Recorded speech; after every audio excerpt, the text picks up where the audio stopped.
Kelebihan rezeki merupakan sunnatullah dan tidak harus membuat kita merasa lebih dari yang lain. Bahkan sebaliknya, kelebihan itu harus membuat kita ringan tangan untuk menolong mereka yang memang memerlukan pertolongan.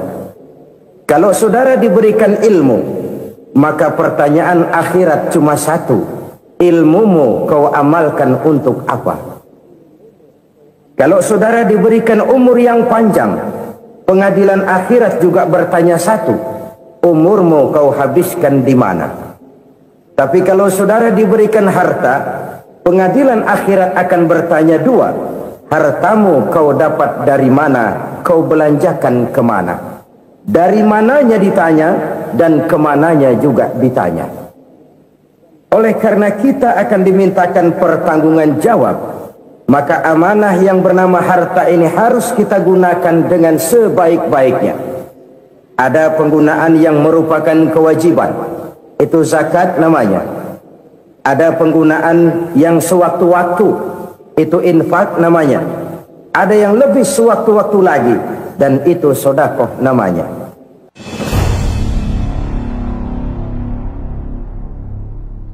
Selalu berusaha menyimpan sesuatu yang bisa membawa manfaat, baik untuk dirinya, untuk anak cucunya, maupun untuk keluarganya, untuk masa kini dan masa depannya. Kadang simpanan itu berbentuk uang, kadang berupa tanah, lain saat berbentuk pabrik, dan lain sebagainya. Sementara masa depan yang paling pasti adalah akhirat. Jika untuk masa depan dunia kita rela memeras keringat, membanting tulang, pergi pagi dan pulang petang, menyimpan uang, menyimpan tanah, menyimpan pabrik, pernahkah kita merenung jika satu saat kiamat datang, kita dibangkitkan dari kubur masing-masing, berdiri di padang mahsyar untuk mempertanggungjawabkan seluruh kegiatan hidup kita di dunia ini, lalu kita akan menuju ke alam akhirat. Sudahkah kita mempunyai simpanan untuk akhirat kita? Pada pertemuan kali ini saya ingin menyampaikan sebuah hadis di mana Rasulullah sallallahu alaihi wasallam bersabda, arba'un min kanzil jannah. Simpanan sorga ada 4 macam. Yang pertama, ikhfa'us sadaqah, menyembunyikan sedekah. Saudara-saudara kaum muslimin, sebagaimana yang kita maklum bahwa Allah Subhanahu wa taala melebihkan sebagian rezeki dari kita terhadap yang lain. Ada yang kaya, ada yang setengah kaya, ada yang miskin, ada yang setengah miskin, dan selanjutnya. Ada yang gajinya kecil tapi penghasilannya gede. Ada yang penghasilannya gede tapi nggak punya gaji. Ada juga yang memang gajinya gede dan penghasilannya gede. Kelebihan rezeki merupakan sunnatullah dan tidak harus membuat kita merasa lebih dari yang lain. Bahkan sebaliknya, kelebihan itu harus membuat kita ringan tangan untuk menolong mereka yang memang memerlukan pertolongan. Kalau saudara diberikan ilmu, maka pertanyaan akhirat cuma satu: ilmumu kau amalkan untuk apa? Kalau saudara diberikan umur yang panjang, pengadilan akhirat juga bertanya satu: umurmu kau habiskan di mana? Tapi kalau saudara diberikan harta, pengadilan akhirat akan bertanya dua: hartamu kau dapat dari mana, kau belanjakan kemana? Dari mananya ditanya, dan kemananya juga ditanya.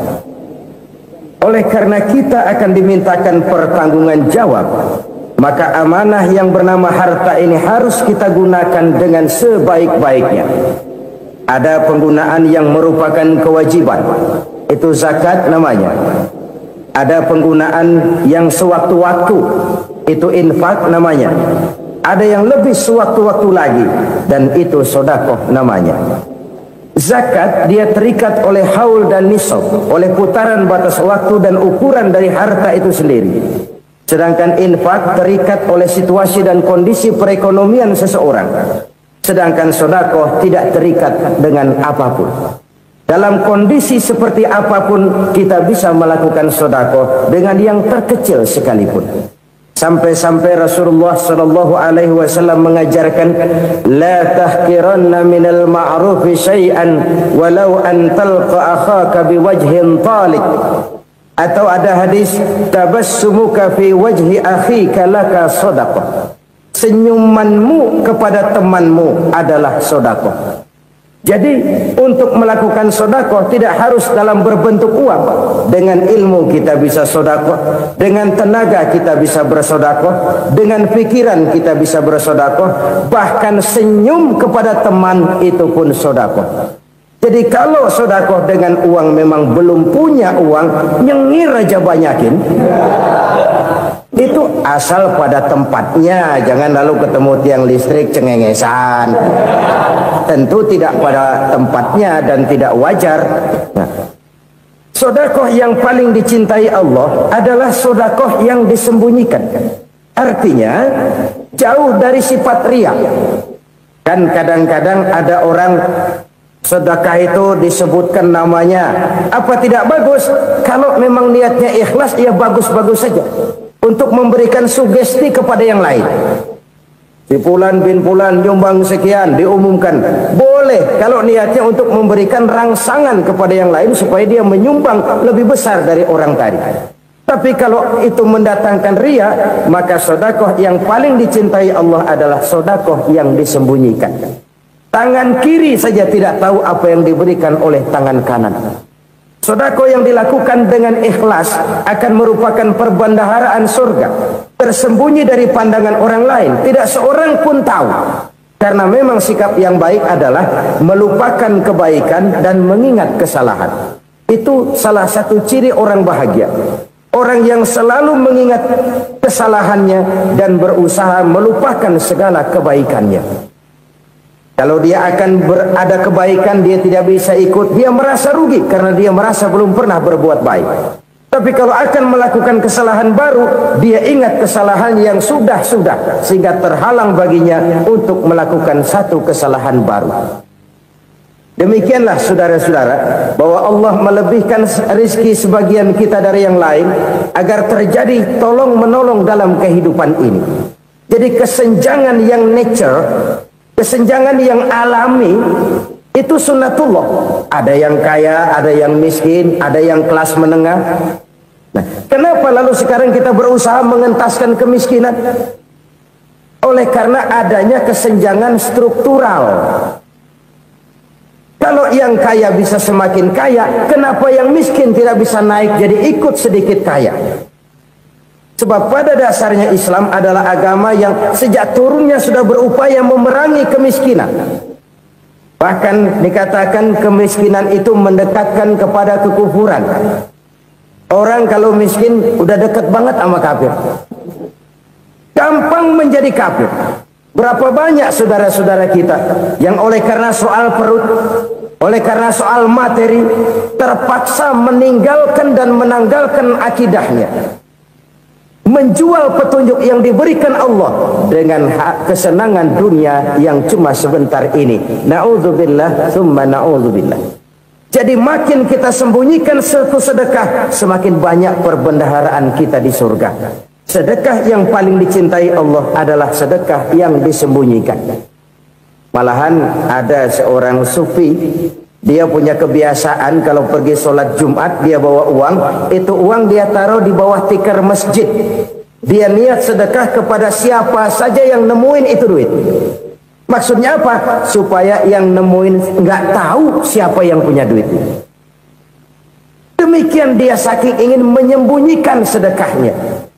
Karena sifat riya itu bisa memakan amal kita sendiri. Riya itu termasuk menyebut-nyebut kebaikan kita. Orang yang suka nepuk dada, sedikit-sedikit ngitungnya kalau nggak gua. Tuh kalau nggak gua tuh. Tuh yang belah situ kalau nggak gua, kalau nggak gua. Iya kalau nggak lu kenapa emang? Orang yang suka menepuk jasa. Biasanya memang begitu, saudara-saudara. Kalau perang lagi berkecamuk, orang nggak sempat ngaku jadi pahlawan. Tapi begitu perang selesai, yang kagak kenal bedil ngaku pahlawan, mas. Itu sesuatu yang biasa. Oleh karenanya, orang-orang yang ikhlas dalam bersodako, disembunyikannya sodako itu, Allah cinta betul. Malahan ada hadis memberikan jaminan, inna sodaqatal mar'il muslimi tazidu fil umri wa tadfa'u mitatas su'i. Sesungguhnya sedekahnya seorang mukmin tazidu fil umri, bisa menambah umur panjang, wa tadfa'u mitatas su'i, dan menyelamatkan manusia dari mati secara su'ul khatimah. Jadi siapa yang kepengen panjang umur, banyaklah sedekah. Yang bosan hidup, pelit terus. Sedekah menambah panjang umur dan menyelamatkan manusia dari mati secara su'ul khatimah. Pak, katanya umur itu nggak bisa ditambah, nggak bisa dikurangin. Kapan? Kalau ajal sudah datang. Wa idza jaa ajaluhum la yastakhiruna sa'atan wa la yastaqdimun. Kalau ajal datang tidak bisa dimajukan, tidak bisa dimundurkan. Itu kalau ajal sudah datang. Tidak bisa lagi umur ditambah dikurangi, sudah datang. Tapi kalau belum datang, itu kan haknya Allah. Mau ditambah, mau dikurangi, hak prerogatif Allah. Sebagai pencipta manusia, Allah Maha Kuasa dan Maha Mampu. Sedekah ini menambah panjang umur dan menyelamatkan manusia dari mati secara su'ul khatimah. Itu orang mati kan sama ya, kondisinya mati, nggak nafas. Tapi hakikat mati kan lain-lain. Ada yang mati itu husnul khatimah, baik akhirnya. Misalnya lagi ngaji mati, lagi sholat mati, lagi sedekah mati. Ini yang dinamakan dengan husnul khatimah, baik di akhirnya. Sebaliknya ada yang su'ul khatimah, jelek di akhirnya. Ini yang jadi catatan akhir. Lagi nyekek botol, mampus. Lagi banting kartu, modar. Su'ul khatimah, jelek pada akhirnya. Sedekah menyelamatkan manusia dari mati secara su'ul khatimah. Dan kita semua kepengen mendapat husnul khatimah, jauh dari su'ul khatimah. Oleh sebab itu yang bisa menyelamatkan kita dari penyakit itu antara lain adalah sedekah yang disembunyikan, yang dikerjakan dengan ikhlas karena Allah, tidak karena kepengen dipuji orang, tidak karena ingin dikatakan orang pemurah. Sebab orang dermawan itu orang yang memberi tanpa harus diminta. Kalau masih harus diminta, ya belum dermawan namanya, masih harus diminta. Kalau nggak diminta ya tulus, lolos, polos. Saudara-saudara kaum muslimin rahimakumullah, harta adalah amanat dan akan kita pertanggungjawabkan. Allah melebihkan rizki sebagian kita dari yang lain agar kita saling tolong menolong, bantu membantu. Nabi janjikan siapa yang meringankan beban saudaranya muslim di dunia, Allah akan meringankan bebannya di akhirat nanti. Sebuah jaminan dari baginda Nabi. Si orang yang kita bantu barangkali tidak bisa membalas, Allah yang akan membalas lewat jalan lain yang tidak pernah kita sangka-sangka. Ada orang tanya, Pak, ini ada orang nyumbang masjid sambil marah-marah, bagaimana? Saya bilang sumbangannya aja ambil, marahnya jangan. Marahnya jangan diambil, itu urusan dia. Saudara-saudara kaum muslimin rahimakumullah, umat Islam ini kan umat yang punya potensi besar. Kadang kita merenung, kenapa kadang-kadang pembangunan masjid kok lambat sekali? Kalau hotel hari ini peletakan pertama, bulan depan peresmian. Supermarket hari ini peletakan batu pertama, minggu depan peresmian. Tapi kalau sudah yang namanya masjid, kadang-kadang peletakan batu pertama sekaligus jadi batu terakhir. 3 tahun, 4 tahun, campur nebar jalak di jalanan, duit dijaring kayak ikan sepat. Apa tidak ada orang Islam yang kaya? Banyak. Apa tidak ada pengusaha muslim yang jadi konglomerat? Ada. Lalu yang belum banyak itu yang komit terhadap nilai-nilai agamanya. Akhirnya kita jatuh jadi umat yang lemah. Belum ada pengusaha konglomerat muslim buka pabrik supermi cap bedug misalnya umpamanya atau pabrik kecap cap sorban supaya identitas keislamannya sedikit kelihatan. Kita jatuh jadi umat yang lemah karena potensi tidak terinventarisir dengan baik. Kita ini ibarat kompor yang cuma matengin nasi orang lain. Potensi kita dimanfaatkan oleh orang lain. Ukhuwah Islamiyah kita baru terbatas kepada silaturahmi. Ukhuwah di bidang ekonomi kita lemah. Ukhuwah di bidang kebudayaan kita lemah. Apalagi ukhuwah di bidang politik kita lebih rapuh lagi. Padahal ukhuwah itu adalah totalitas kehidupan manusia, menyangkut ipolek sosbud, memerlukan nilai-nilai ukhuwah.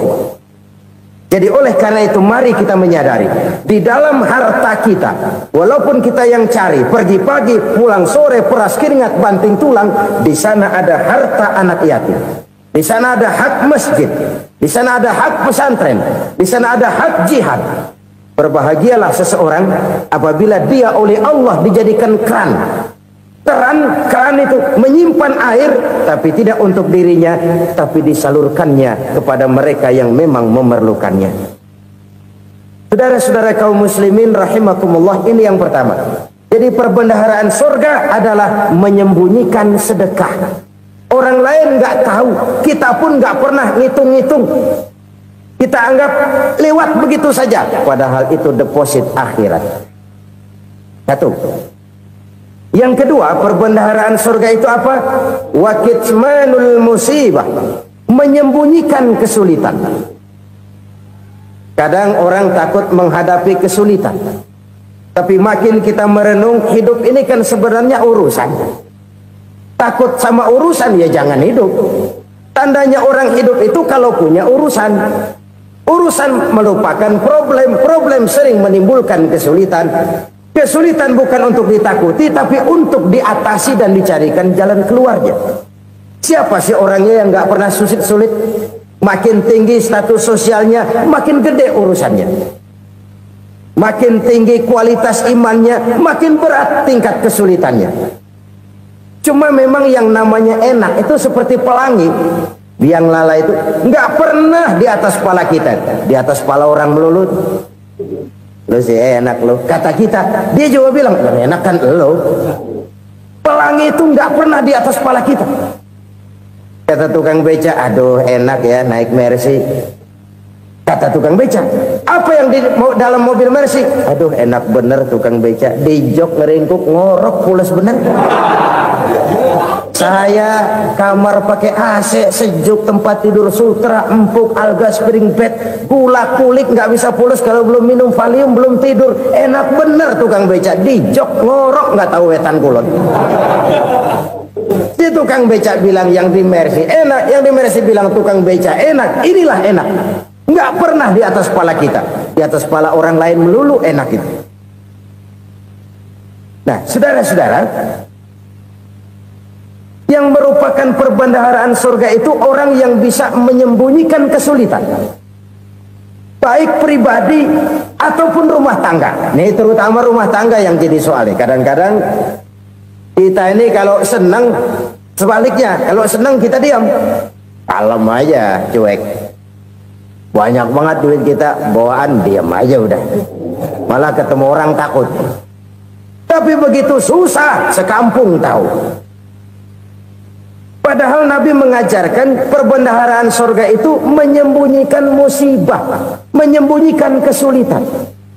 Kalau enak, cerita sama orang-orang. Kalau nggak enak, rasain sendiri, tekan sendiri, atasin sendiri. Kita kan sebaliknya. Tenang kita diam, asal lagi susah, paling tidak kita nyari teman buat cerita kesusahan. Siapa orangnya yang nggak pernah susah? Cuma soalnya bagaimana kita mengatasi kesusahan itu sendiri. Begitu juga misalnya kalau orang sudah berumah tangga, Itu orang tuanya harus menjadi tempat dia cerita yang enak-enak saja. Yang nggak enak rasain berdua, selesaikan berdua, atasin berdua.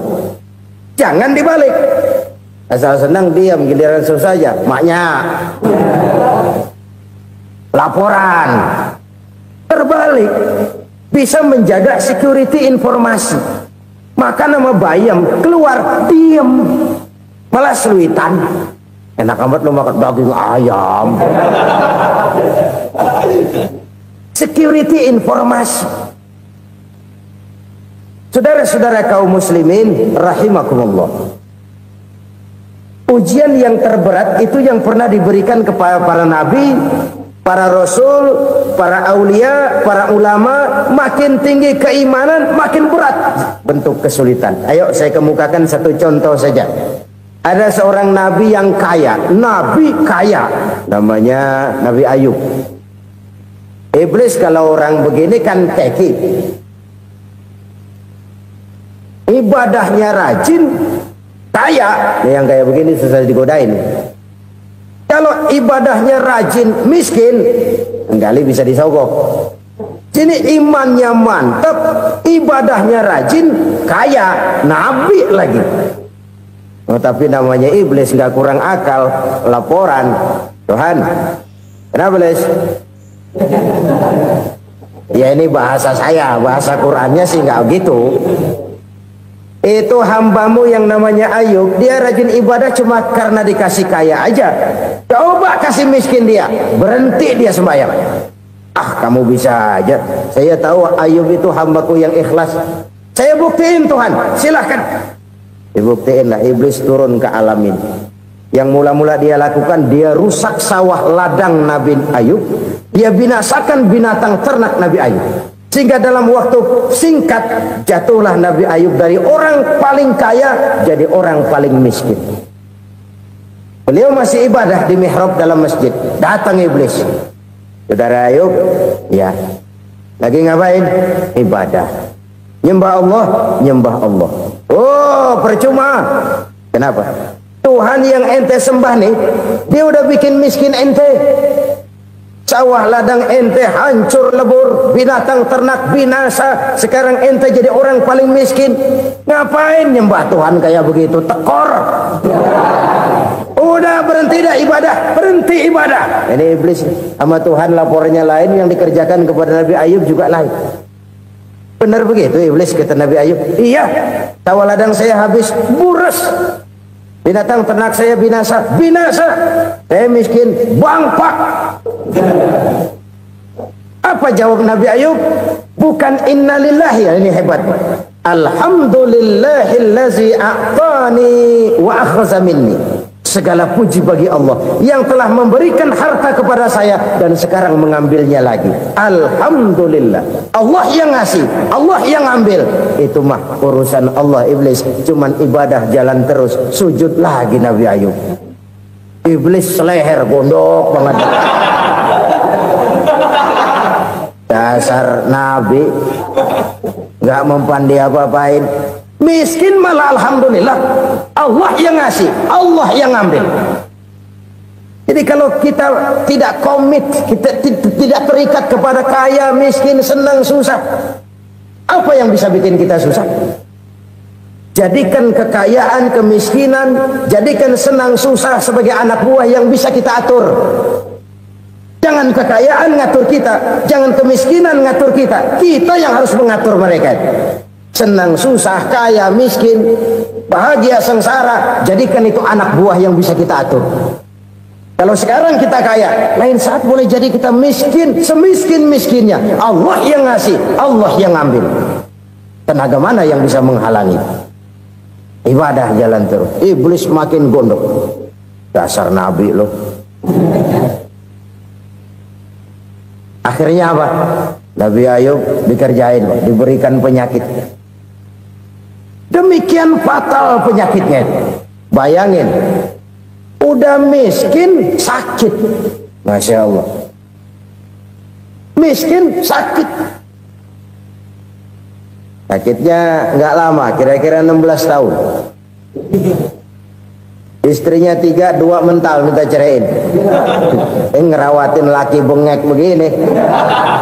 Senang belum tentu, susah udah pasti nih. Cerai aja, cerai dah. Cerai.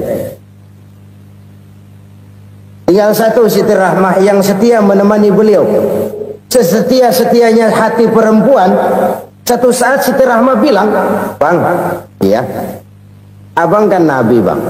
Lalu, namanya Nabi kan doanya jarang meleset, Bang. Maksud kamu minta kenapa sih sama Tuhan biar abang sembuh baik dah, Bang?" Siti Rahmah, iya. Saya sakit berapa tahun sih dah? 16 tahun, Bang. Sebelum ini saya sehat berapa tahun? Ya kira-kira 60 tahun, Bang. Nah, coba ente banding-bandingin, Rahmah. Saya dikasih sehat 60 tahun, dikasih sakit 16 tahun. Sudah nggak sabar mau doa kepada Allah minta sembuh. Saya malu kepada Allah. Diuji dengan yang luar biasa seperti ini, tidak mengganggu stabilitas kehambaannya. Dia tetap menghamba kepada Allah Subhanahu wa ta'ala. Saudara-saudara kaum muslimin rahimakumullah. Kunci menghadapi kesulitan itu apa? Allah jelaskan dalam satu ayat, wa basyiris sabirin alladzina iza asabathum musibah qalu inna lillahi wa inna ilaihi raji'un. Gembirakan orang-orang yang sabar. Siapa mereka itu? Yang apabila mendapat musibah mereka kembali kepada keyakinan dasar, segalanya dari Allah dan segalanya akan kembali kepada Allah. Ini konsepsi dasar dari sikap muslim dalam menghadapi berbagai kesulitan. Segalanya dari Allah, segalanya akan kembali kepada Allah. Kalau ini sudah kondisi dasarnya, maka kita akan lapang menghadapi kenyataan bagaimanapun pahitnya. Apakah itu namanya miskin, apakah itu namanya sakit, bahkan maut sekalipun. Maut sekalipun. Segalanya dari Allah, segalanya akan kembali kepada Allah. Ini sikap hidup, bukan sekedar ucapan. Kita kadang-kadang menjadikannya sebagai ucapan. Mulutnya sih nggak berhenti, innalillahi wa inna ilaihi raji'un, tapi nangisnya terus gerung-gerungan. Bukan itu, ini kesadaran moral. Kalau segalanya dari Allah, segalanya kembali kepada Allah, kan sebenarnya cuma nunggu giliran. Hari ini saya nyembayangin dia, entah hari apa saya disembayangin orang. Hari ini saya antar dia ke kubur, entah hari apa orang nganterin saya ke kubur. Hari ini saya tahlilkan dia, entah nanti kapan orang tahlilkan saya. Segalanya dari Allah, segalanya akan kembali juga kepada Allah. Oleh sebab itu saudara-saudara, kesulitan bukan untuk ditakuti. Kesulitan justru untuk diatasi, dicarikan jalan keluarnya. Dan tidak ada orang yang tidak pernah mendapat kesulitan. Tidak ada. Semakin tinggi status sosial, semakin tinggi kualitas keimanan, semakin besar juga tingkat kesulitan. Hanya saja bagaimana cara kita mengatasinya. Dan Al-Quran menyatakan, inna ma'al usri yusra. Di balik kesulitan itu pasti ada kemudahan. Roda itu berputar. Karena itu Rasulullah sallallahu alaihi wasallam mengingatkan kepada kita, ta'arraf ilallahi firraha ya'rifka fisyiddah. Ingatlah kepada Allah di waktu kamu senang, supaya Allah ingat kepada kamu di waktu kamu susah. Kalau waktu senang kita ingat kepada Allah, kita susah, Allah tidak akan meninggalkan kita. Tapi kalau waktu senang kita jauh dari Allah, sujud tidak sempat, dengan masjid jauh, ketika senang kita lupakan Allah. Nanti begitu kita susah, Allah lupakan kita. Dan itu menyakitkan. Oleh karena itu orang-orang tua kita dulu bilang, kalau lagi sehat ingat-ingat lu bakal sakit nanti. Kalau lagi kaya ingat-ingat satu saat kita bakal jatuh miskin.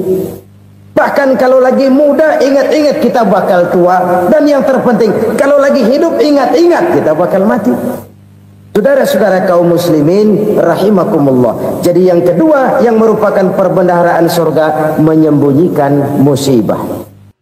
Saudara-saudara kaum muslimin rahimakumullah. Hal ketiga yang merupakan perbendaharaan surga adalah wasilatur rahmi. Orang yang suka bersilaturahmi. Sebagaimana yang kita maklum bahwa manusia adalah makhluk yang disebut zon politika. Makhluk sosial yang tidak mungkin hidup sendiri-sendiri. Betapa dan siapapun kita memerlukan orang lain. Bodoh betul manusia kalau tinggal di tengah masyarakat tapi tidak mau bermasyarakat. Merasa hebat sendiri, pinter sendiri, gagah sendiri, kaya sendiri. Mungkin kalau mati juga ngubur sendiri. Jangankan kita di sini, di sorga saja Nabi Adam waktu sendirian bengong melulu, mondar mandir. Allah tegur dam sepi dam. Ya ini kalau bahasa saya.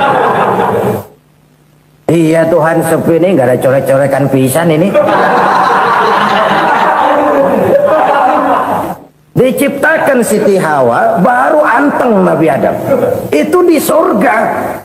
Cobalah. Umpamanya saudara tinggal di Jakarta nih. Kayak bener. Apaan aja di Jakarta punya saudara deh. Jembatan Semanggi ambil, Monas buntel bawa pulang, hotel-hotel ambil semua. Cuman tinggal di Jakarta sendirian, apa enaknya? Betapa dan siapapun kita perlu orang lain. Tidak ada seorang pun yang bisa memenuhi kebutuhan hidupnya secara sendiri-sendiri. Nah, Islam telah menyelamatkan manusia dari ras diskriminasi, mengikat manusia dengan persaudaraan yang berlandaskan kepada akidah. Karena itu dianjurkan bersilaturahmi. Bahkan Nabi menyatakan, man arada ayyubsata lahu fi rizqihi wa yunsa'a fi atharihi falyasil rahimah. Siapa yang kepengen diluaskan rezekinya dan dipanjangkan usianya, banyaklah ia bersilaturahmi. Siapa yang kepengen dimudahkan rezekinya, hendaknya ia banyak bersilaturahmi. Kalau banyak teman, kesulitan kan paling tidak ada tempat cerita. Udah susah sendirian, kita pikirin diri, nggak ada tempat tukar pikiran. Cepet banget sama bengek. Dilawan sendiri. Nah, secara makro kita bisa berkata, tidak mungkin ada kemenangan kalau tidak ada kekuatan. Tidak ada kekuatan kalau tidak ada kesatuan dan persatuan. Tidak mungkin ada kesatuan dan persatuan tanpa semangat silaturahmi. Kalau umat Islam mau menang, dia harus kuat. Kalau umat Islam mau kuat, dia harus bersatu. Kalau umat Islam mau bersatu, dia harus membudayakan silaturahmi ini. Bahkan sampai-sampai kata Nabi, kalau bisa cari nilai tambah. Apa? Silman qata'ak. Bersilaturahmilah kau kepada orang yang marah denganmu. Masya Allah, indahnya ajaran agama kita. Orang yang marah pun kepada kita, kata Nabi, kalau bisa bersilaturahmilah kepadanya, kepada orang yang marah itu. Di situ nilai tambah. Cuman jujur nih hadis ngucapinnya gampang, ngamalinnya yang berat banget. Orang marah sama kita disuruh silaturahmi, ada apa malu? Lu marah ada gua marahan lagi, tunggu pikirin. Saudara-saudara kaum muslimin rahimakumullah. Tapi ini yang diajarkan, bahkan ini yang dicontohkan oleh baginda Rasul. Bagaimana begitu mudah, misalnya satu saat Abu Jahal ini ngatur strategi bagaimana bikin Muhammad celaka. Dia gali lubang di depan tempat tidurnya. Dia tutupin daun korma. Terus dia panggil seseorang, ke sini. Kasih tahu Muhammad, pamannya sakit keras, minta ditengokin. Berangkat orang ini ke sana. Muhammad, labbaik. Pamanmu sakit keras, dia minta ditengokin. Baik, saya akan datang menjenguk beliau. Berangkatlah Nabi ke rumah Abu Jahal tanpa prasangka apapun. Abu Jahal udah pasang setil, selimut 3 rangkap setengah dipakai, persis kayak orang meriang.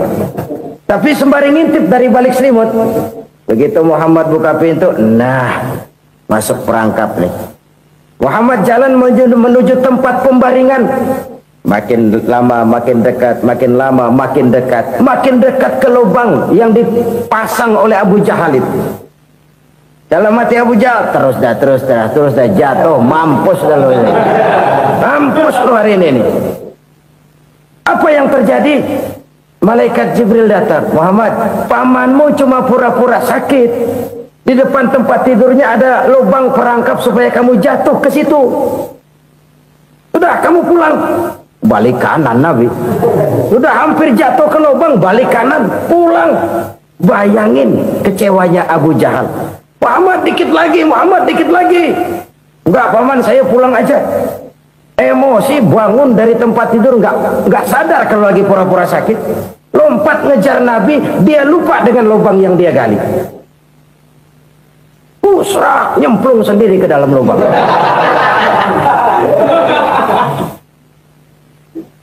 Nabi terus berlalu. Ini terjadi keanehan. Jatuh ke lubang yang dia gali itu sebenarnya nggak terlalu dalam ya, antara 3-4 meteran lah. Tolong, saya jatuh ke lubang ini. Datanglah pelayan-pelayannya itu. Angkat saya dari sini. Oh, yang ngulurin tambang. Satu gulung, belum juga nyampe itu tambang. Kurang, beli lagi ke warung. Sambung, ulur lagi, nggak juga bisa sampai. Wah, ini kerjaan Muhammad ini. Tolong, siapa salah seorang kamu ke rumah Muhammad, kasih tahu encangnya kecebur. Minta ditolongin. Sampaikan kepada Rasul. Kenapa? Pamanmu jatuh ke lubang, Muhammad minta tolong diangkatin. Tambang udah nyambung-nyambung nggak nyampe juga. Ya, nanti saya datang, saya tolong. Coba ini. Nyata-nyata orang berniat jahat mau mencelakakan dia. Datang dia menolong. Ini yang disebut air tuba dibalas air susu ya ini. Bukan sebaliknya. Air tuba dibalas air susu. Paman, kecebur ya? Iya Muhammad, tolong ini. Pegang tangan saya. Nabi ulurkan tangannya. Nyampe. Dipegang oleh Abu Jahal. Diangkat ke atas. Sampai atas, apa kata Abu Jahal? Sihirmu memang hebat Muhammad.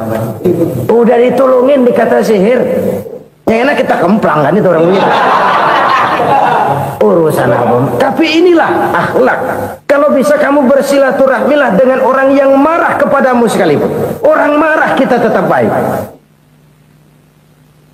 So, kalau kita berbuat baik sama orang yang memang baik, rasanya sih biasa-biasa aja. Orang baik kita baik lagi, ya draw aja, belum ada nilai tambah di situ. Baru ada nilai tambah kalau kita bisa berbuat baik kepada orang yang nyakitin kita. Itu namanya kita setingkat di atas dia. Dia sakitin kita, kita berbuat baik sama dia. Dia pelit sama kita, kita baik sama dia. Dia marahin kita, kita deketin dia. Di situ kita punya nilai tambah. Jadi siapa yang ingin diluaskan rezekinya kata Nabi dan dipanjangkan umurnya, hendaklah ia banyak-banyak bersilaturahmi. Sederhana sebenarnya silaturahmi, tapi silaturahmi membangkitkan semangat kesatuan dan persatuan. Kesatuan dan persatuan melahirkan kekuatan. Dalam matematika 1 ditambah 1 pasti 2. Tapi di tengah masyarakat, 1 orang takut ditambah 1 orang takut, hasilnya jadi 2 orang setengah berani. Kenapa setengah berani? Karena udah berdua. Tadi pan takut sendirian. Kalau dia kumpul turu-turu takutlah jadi berani. Kita yang lemah, kita yang tidak berdaya, kita yang miskin, kalau mau kompak bersatu, apa yang nggak bisa kita kerjain? Apalagi tinggal di kota besar, pilihan cuma 2. Bertahan atau minggir. Bertahan atau minggir. Untuk bisa bertahan harus mampu bersaing. Untuk mampu bersaing harus punya keahlian. Keahlian harus ditunjang dengan pendidikan, ditambah oleh kekompakan sebagai umat. Udah miskin mencar mulu, orang injak kita. Orang nggak pandang urusan apa malu. Oleh karena itu silaturahmi pada hakikatnya merupakan roh dari ukhuwah yang diajarkan oleh agama kita. Bagaimana Islam menyelamatkan masyarakat manusia dari ras diskriminasi, mengikat manusia, dan tidak ada persaudaraan yang lebih indah selain persaudaraan yang diikat dengan nilai-nilai akidah. Sepanjang orang di jalan Allah, itulah saudara kita. Keluar dia dari jalan Allah, selesailah persaudaraan sampai di situ. Karena itu, kalau ingin menyimpan sesuatu di surga, banyaklah bersilaturahmi. Datang ke rumah ini, datang ke rumah itu, dan lain sebagainya. Itu simpanan kita di akhirat nanti. Ini yang ketiga. Saudara-saudara, yang keempat, perbendaharaan surga itu apa? Wa qawlu la hawla wa la quwwata illa billah. Ucapan la hawla wa la quwwata illa billah. Ibadah kan ada yang berat, modalnya besar. Bangun masjid berat, modalnya besar. Bangun rumah sakit berat, modalnya besar. Ada ibadah yang berat, tapi modalnya ringan. Misalnya puasa. Puasa itu berat, mengendalikan nafsu. Kalau sekedar nggak makan nggak minum sih enteng. Mengendalikan nafsu itu jihad terbesar. Tapi kan modalnya ringan, cuma niat saja. Ini ibadah berat, modalnya ringan. Ada ibadah yang ringan, modalnya juga enteng. Seperti termasuk ucapan la haula wa la quwwata illa billah. Tanpa sadar, la haula wa la quwwata illa billah. Nyelengin tuh di surga. Nyelengin, kita nggak terasa. Nyelengin simpenan akhirat. La haula wa la quwwata illa billah. Nyimpan lagi. Kaget, la haula wa la quwwata illa billah. Nyimpan lagi. Banyak simpenan. Walaupun sebenarnya yang dimaksud di sini adalah kesadaran batin bahwa tidak ada daya dan kekuatan kecuali Allah. Itu intinya. Kita memulai pekerjaan disunahkan baca bismillah, kan begitu? Apa itu? Kesadaran moral bahwa ini saya bisa kerjakan. Saya kerjakan ini dengan menyebut nama Allah. Kenapa? Kalau Allah tidak memberikan daya dan kekuatan, mana mampu saya kerjakan ini. Maka saya kerjakan ini dengan menyebut nama Allah. Bismillah. Kesadaran moral. Manusia hanya wajib berusaha, tapi nggak pernah wajib berhasil. Banyak hal-hal yang kalau kita renungkan secara rasio nggak mungkin, tapi jadi kenyataan. La haula wa la quwwata illa billah. Tidak ada daya dan kekuatan kecuali bagi Allah semata-mata. Kesadaran moral akan kelemahan dan keterbatasan makhluk bernama manusia. Kadang kita kagum dengan otak, tapi kita sering lupa sama yang bikin otak. Padahal bagaimanapun hebatnya otak, yang bikin otak pasti lebih hebat dari otak. Nggak percaya, silahkan otak-otakan. Inilah kecenderungan. Kita kagum dengan pesawat-pesawat mutakhir, bukan main besi gede banget terbang itu. Alangkah hebatnya. Lalu apa yang bikin otak tidak lebih hebat dari itu semua? Kita puji laut, apa yang bikin laut tidak lebih hebat dari laut itu? La haula wa la quwwata illa billah. Tidak ada daya dan kekuatan kecuali Allah. Apa yang bisa kita lakukan kalau tidak karena daya dan kemampuan yang diberikan oleh Allah kepada kita? Lahirlah sikap tawadu, rendah hati, tidak melonjak menjadi angkuh dan sombong, sadar akan kelemahan dan keterbatasan diri. Sebagai makhluk yang diciptakan oleh Allah Subhanahu wa ta'ala. Jadi satu sisi ini ucapan yang berpahala, la haula, jadi wiridan. Pada sisi lain ini kesadaran moral, sikap mental, kesadaran batin bahwa yang punya daya dan kekuatan itu cuma Allah. Kita nggak pantas untuk sombong. Sebab sombong itu pakaiannya Allah. Kita nggak sedang pakai pakaian Allah, kegedean. Dan makin kita renungi, makin terbentur. Apa sih yang bisa kita sombongin? Kita mau sombong apa? Kaya? Pintar? Itu kan semua relatif. Di atas langit masih ada langit lagi. Jadi oleh karenanya, marilah kita menyadari. Manusia hanya wajib berusaha, tapi tidak pernah wajib berhasil. Yang berusaha saja tidak wajib berhasil, apalagi yang tidak berusaha.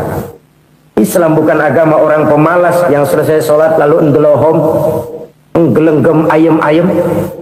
Tapi Islam bukan agama orang sombong yang setelah berusaha lalu tidak memerlukan Allah. Kita bisa saja bikin proyeksi, tahun sekian kita bakal panen besar menurut perhitungan otak. Tapi ada kejadian lain. Apa? Tikus ngambek. Habis itu dimakanin tikus, panen gagal. Proyeksi rasional gagal oleh tikus-tikus yang ngambek itu. Bisa saja terjadi. Tahun depan kita panen besar, urung. Kenapa? Musim panas panjang. Dan sekarang ini koran-koran bikin berita musim mengalami penyelewengan. Bukan cuma manusia yang nyeleweng sekarang. Musim pakai nyeleweng. Mestinya kan musim hujan udah selesai, masih hujan-hujan juga. Musim. Nah sekarang kita boleh bikin proyeksi, kita bakal panen besar. Tahu-tahu musim panas panjang, sawah retak, air kering. Cari teknokrat yang paling botak, suruh pendekin tuh musim panas. La haula wa la quwata illa billah. Inilah kesadaran moral. Saudara, saya teringat satu saat ada seorang konglomerat. Umurnya ya kira-kira 70-an. Satu saat dia ditanya oleh wartawan, "Pak, umur Bapak berapa sih?" "Ya paling 10 tahun." 10 tahun? 10 tahun? Anak Bapak berapa orang? Satu. Satu saja? Satu. Harta Bapak berapa? Ya paling-paling bangsa 7 juta kali. 7 juta? Iya. Pak, kenapa Bapak bohongi saya? Bapak punya buku biografi. Koran-koran, majalah-majalah banyak memuat cerita riwayat hidup Bapak. Saya tahu umur Bapak 70. Kenapa bilang cuma 7 tahun? Saya tahu anak Bapak 8. Kenapa cuma bilang 1? Saya tahu harta Bapak miliaran, mungkin triliunan. Pabrik di mana-mana, bank di mana-mana. Kenapa bilang uang Bapak cuma 7 juta? Nah, kata si konglomerat tadi, "Kamu benar nak, kamu benar. Umur saya kalau jumlahnya memang 70 nak. Cuman ingat-ingat saya, baru 7 tahun terakhir ini saya sujud. Baru 7 tahun terakhir ini saya berusaha dekat dengan Allah. Saya laksanakan perintahnya, saya jauhi larangannya. 7 tahun inilah rasanya yang ada nilainya di hadapan Allah. Yang 63 tahun matong, kelabu, kelem umur gue. Habis untuk maksiat, untuk munkarat. Maka ketika ditanya tadi, umur saya 7 tahun itu. Oh begitu Pak. Oh iya. Lalu anak Pak, anak Bapak kan 8 Pak. Kenapa bilang cuma 1? Nah, kalau jumlah hitungannya memang anak saya 8. Tapi dari 8 orang ini rasanya cuma 1 nih yang bakal jadi buah hati, belahan jantung, pelanjut cerita, penerus sejarah, bakal jadi anak soleh yang akan mendoakan saya. Cuman 1 rasanya anak saya ini yang bakal jadi buah hati saya, besar-besaran saya, yang akan mendoakan di kubur saya, yang akan mendoakan di akhirat saya. Yang 7 orang mana? Masya Allah, yang 1 tenggeng, yang 1 nyekek botol mulu, yang 1 nggak karu-karuan. Makanya saya bilang 1 anak saya yang akan bisa mendoakan saya. Oh begitu Pak. Iya. Nah harta Pak, harta Bapak kan triliunan. Pabrik Bapak di mana-mana. Uang Bapak hampir di tiap bank-bank besar. Kenapa bilang cuma 7 juta? Betul kau nak. Harta saya kalau jumlahnya memang miliaran, triliunan mungkin. Tapi yang saya ingat baru 7 juta tuh yang saya belanjakan di jalan Allah. Saya nyumbang masjid, saya santuni yatim piatu, saya bantu pembangunan pesantren, saya bantu pembangunan rumah sakit Islam. Itu yang akan saya bawa pulang ke akhirat, yang 7 juta itu. Yang triliunan itu nanti akan diperebutkan oleh anak-anak saya sebagai waris saya. Jadi harta saya 7 juta itu yang bakal nemenin saya di akhirat, yang akan saya bawa pulang jadi teman saya. Saudara-saudara kaum muslimin, jangan-jangan orang tua itu adalah kita-kita ini. Jangan-jangan kita-kita ini adalah orang tua itu. Jangan-jangan itu potret dari diri kita masing-masing. Dari sekian umur yang diberikan Allah, berapa tahun yang ada nilainya di hadapan Allah? Dari sekian anak-anak yang merupakan amanah, berapa yang akan mendoakan kita sebagai orang tuanya menjadi anak soleh? Dari sekian banyak harta yang diberikan Allah, berapa yang akan kita bawa pulang menghadapnya nanti, yang kita belanjakan di jalan Allah? Ini sebuah potret kehidupan. Karena itu kita kembali kepada la haula wa la quwata illa billah. Kita wajib berusaha, kita wajib berikhtiar. Selebihnya segala daya dan kekuatan hanya milik Allah saja semata-mata. Satu kesadaran batin dari setiap pribadi muslim. Setelah ia berusaha dan berikhtiar, ia menyerahkannya kepada Allah Subhanahu wa ta'ala. Jadi satu sisi ini merupakan wiridan ucapan yang mengandung pahala, pada sisi lain ini merupakan sikap batin dari seorang muslim di dalam ia menghadapi realitas kehidupan ini. Saudara-saudara kaum muslimin rahimakumullah, kalau ini kita jadikan satu basis kehidupan, maka ini akan menyelamatkan manusia dari kemungkinan tergelincir menjadi orang yang lupa diri dan lupa darat. Sebab itu Imamul Ghazali berpesan, "Jaddidis safinah fa innal bahra amiq, wa khuziz zad fa inna safara ba'id, wa khaffifil hamla fa innal hamla sadid." Perbarui selalu kapalmu karena lautan sangat dalam. Bawa bekal yang banyak karena perjalanan ini sangat jauh. Ringankan beban karena kebanyakan beban akan menyakitkan. Alangkah indah kalimat ini, alangkah dalam makna yang terkandung di sana. Perbarui selalu kapalmu karena lautan sangat dalam. Apa artinya ini? Jaga mentalmu baik-baik. Pelihara imanmu baik-baik, karena hidup penuh cobaan seperti lautan. Kita kalau berlayar di lautan kan kadang-kadang tenang, angin bertiup sepoi-sepoi basah. Jika malam datang, bintang gemintang bertabur menghias cakrawala, rembulan memantulkan sinarnya dengan indah. Dalam keadaan begitu berlayar enak. Tapi lain saat ombak menggunung, halilintar menyambar, angin topan bertiup. Berapa banyak sudah saudara-saudara kita yang tenggelam di lautan dunia tanpa sadar bahwa dia belum sampai kepada pantai yang akan dituju. Berapa banyak sudah saudara-saudara kita yang tenggelam di lautan dunia ini tanpa sempat bangkit lagi. Dia menyangka sudah sampai kepada tujuannya. Hati-hati kapal jangan sampai bocor karena lautan sangat dalam. Iman ini jaga baik-baik karena hidup penuh dengan ujian. Wa khuziz zad fa inna safara ba'id. Bawa bekal yang banyak karena perjalanan sangat jauh. Saudara mau ke Bandung, bawa duit. Saudara mau ke Surabaya, banyakkan lagi duitnya. Saudara mau ke Mekah, gepokan, iketan tuh duit nggak lembaran lagi. Makin jauh perjalanan, makin banyak bekal yang harus kita bawa. Kalau saudara dari Jakarta mau ke Surabaya, kagak bawa duit berangkat juga, itu sih bukan berani namanya, nekat. Sampai Surabaya belum tentu, sengsara di jalan udah pasti. Kenapa? Nggak bawa bekal berangkat. Sama juga kita nih, misalnya belum sempat sembahyang, mati. Waduh, berani banget orang. Belum punya bekal, mati. Sengsara di jalan. Atau bekal tidak cukup. Dari Jakarta saudara mau ke Surabaya, bawa duit 500 perak. Paling jauh Cikampek nyampenya itu. Paling jauh itu. Antara jauhnya perjalanan dengan bekal yang saudara bawa tidak seimbang. Hidup ini perjalanan panjang. A walking tour. Dimulai dari alam arwah, sebelum jasad diciptakan, roh diciptakan lebih dulu. Dari situ pindah ke alam rahim, dari alam rahim pindah ke alam dunia, dari alam dunia pindah ke alam barzah, baru menuju akhirat. Satu perjalanan panjang.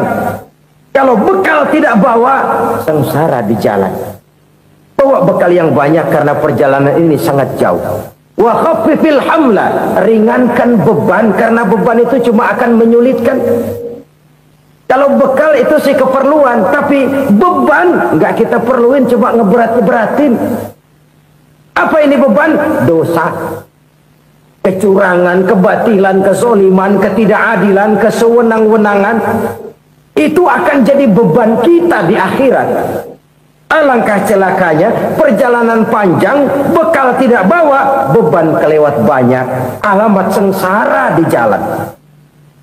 Pahala tidak ada, dosa berlipat ganda. Na'udzubillah, summa na'udzubillah. Kalau kita rangkum nasihat Al-Ghazali dengan kisah si konglomerat tadi, kita akan mengambil kesimpulan. Pertama, bekal terbaik dalam menghadapi gejolak kehidupan ini tidak lain adalah iman. Yang kedua, pahala dan dosa. Dua hal kontroversial. Pahala adalah bekal, dosa adalah beban. Tapi kita sekarang kan tidak begitu terangsang kepada yang abstrak. Orang berlomba mencari yang konkret-konkret saja, yang real. Kalau memang dosa, benjol dong, kira-kira begitu. Kira-kira begitu.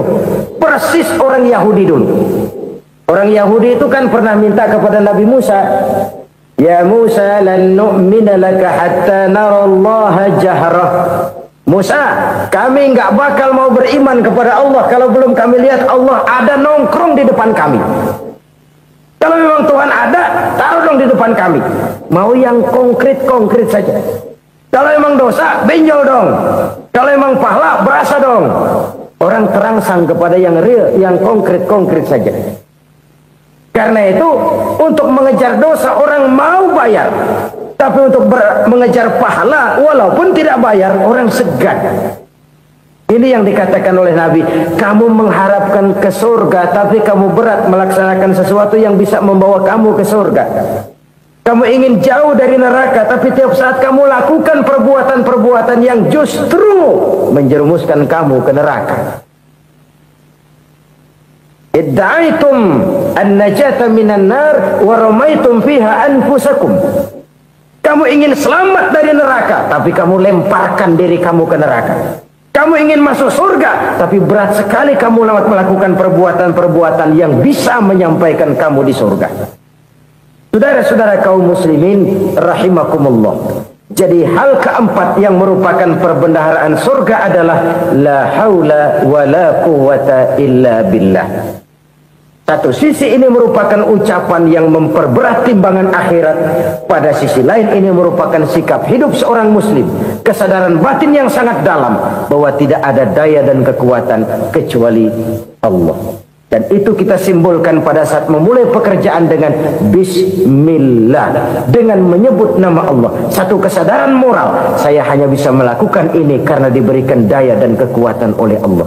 Lahirlah sikap tawadu, rendah hati, tidak melonjak menjadi angkuh dan sombong.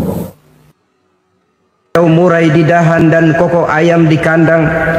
Dunia ini penuh dengan berbagai macam kesibukan. Sejak dari petani yang turun ke ladang, pedagang yang berangkat ke pasar, pelajar yang menuju sekolah, sampai kepada pegawai yang berangkat ke kantor, seluruhnya tidak lain untuk mencari sesuatu yang bernama bahagia. Setiap orang menginginkan kebahagiaan dan tidak seorang pun menginginkan kesengsaraan dalam kehidupan ini. Namun nyatanya tidak setiap orang yang ingin bahagia mengetahui jalan yang harus ditempuhnya untuk sampai kepada kebahagiaan itu. Maka pada kesempatan pertemuan kali ini saya ingin menyampaikan sebuah hadis dari junjungan kita baginda Nabi besar Muhammad sallallahu alaihi wasallam yang termuat dalam kitab Mukhtarul Ahadits An-Nabawiyah, di mana beliau bersabda, arba'un min sa'adatil mar'i. Ada 4 perkara yang merupakan tanda dari orang bahagia. Saya mau tanya, di antara saudara-saudara yang hadir di sini, apa ada yang kepengen jadi orang sengsara? Ya. Seluruhnya tentu ingin mendapatkan kebahagiaan. Maka menurut resep dari Nabi kita, tanda orang bahagia itu 4. Jadi kalau saudara ingin bahagia, harus mempunyai 4 perkara ini. Yang pertama, orang bahagia itu kata Nabi, darun wasi'un. Punya rumah biar bagus asal gede. Enak ngaturnya. Daripada sudah punya rumah kecil, adanya di pinggir kali, gubuk, kalau hujan bocor, miring lagi, kiamat. Loh, kalau gitu Islam materialis dong. Hadis ini boleh diartikan dengan makna hakiki, arti yang sebenarnya. Boleh diartikan dengan makna majazi, arti kiasan. Kalau dia diartikan dengan arti kias, maka yang dimaksud darun wasi'un ay qalbun wasi'un. Rumah yang luas tidak lain daripada hati yang lapang. Karena di situ kunci kebahagiaan yang sebenarnya. Walaupun kita cuma tinggal di petak berukuran 2 kali 3 meter, kalau hati kita luas rasanya rumah itu. Tapi biar rumah kita halamannya saja puluhan ribu hektar, ada kolam renangnya, kamar tidurnya tidak lagi terhitung. Kalau hati yang menempati rumah itu sempit, maka akan terasa sempit jugalah rumah itu. Tempat bergantungnya tidak lain adalah hati. Marilah kita mencoba melihat berbagai pandangan orang tentang bahagia ini. Ada orang menyangka bahwa bahagia itu kalau dia mendapatkan harta yang sebanyak-banyaknya. Siapa yang banyak harta, dialah raja. Apa yang dia mau, seluruhnya bisa dibeli. Keamanannya, dia bisa menyewa petugas. Seluruh fasilitas untuk menyenangkan kehidupannya bisa dibeli.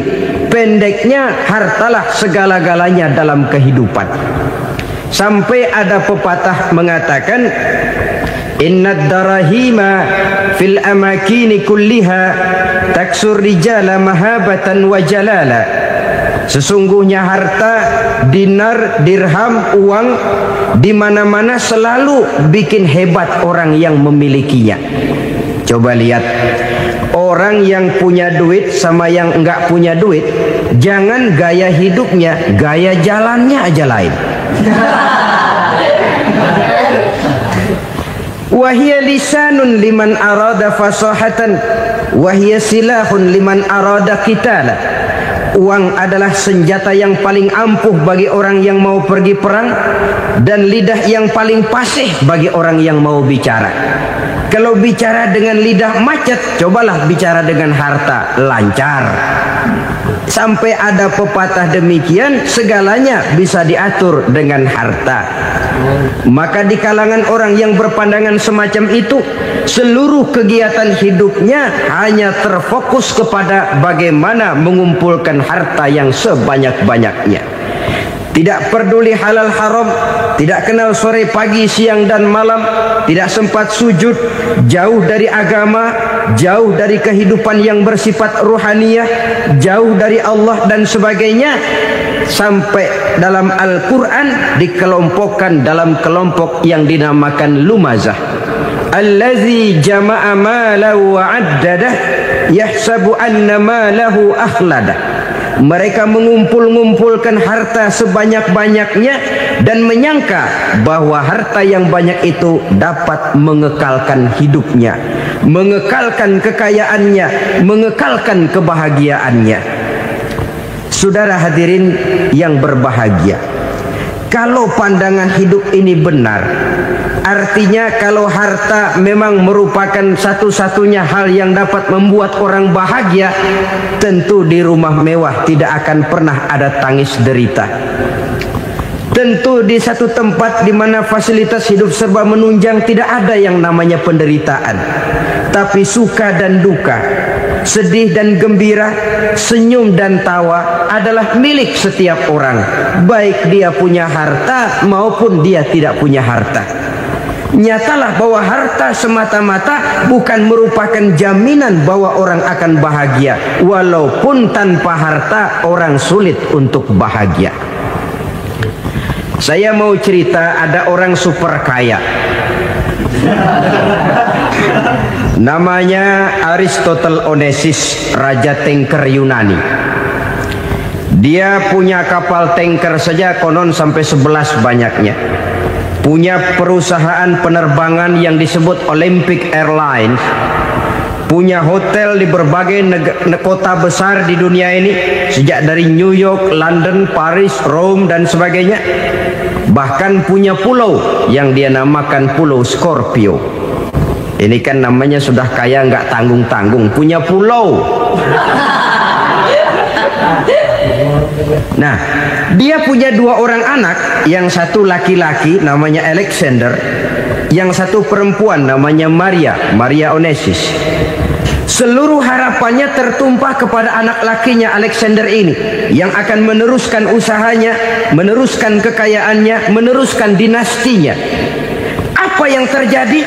Ternyata anak yang dia harapkan yang bernama Alexander ini mati muda dalam kecelakaan pada waktu dia olahraga. Apa olahraganya? Namanya olahraga anak orang kaya, golongan jet set. Olahraganya olahraga pesawat terbang. Jatuh, ya nggak kapungut, habis mati.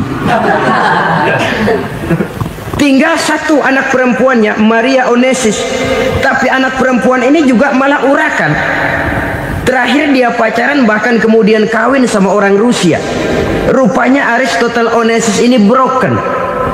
Kekayaannya yang berlimpah ruah, perusahaannya yang begitu banyak, siapa yang akan meneruskan? Siapa yang akan menggantikan? Sampai kemudian dia mengurung diri di Pulau Scorpio dan mati di sana secara mengenaskan. Seorang multi jutawan, seorang yang super kaya, mati menyendiri di pulau sepi. Ibarat kata pepatah, anak ayam mati di lumbung. Bukan kekurangan makanan, keurugan makanan.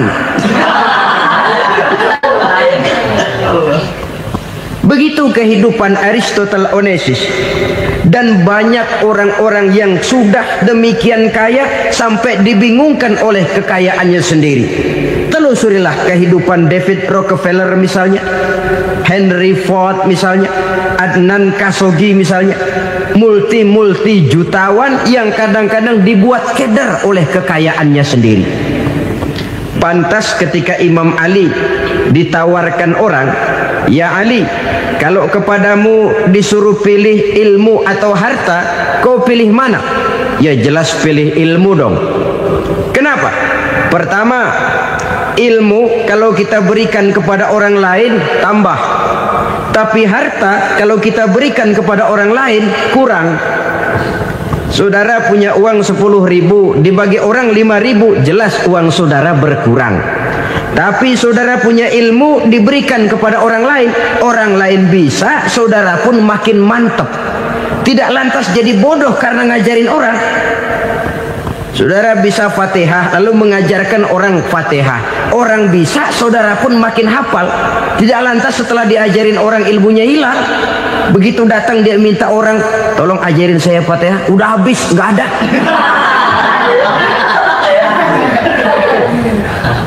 Yang kedua kata Imam Ali, ilmu menjaga kita. Kalau harta kita yang harus jaga. Makin banyak ilmu makin terpelihara diri seharusnya.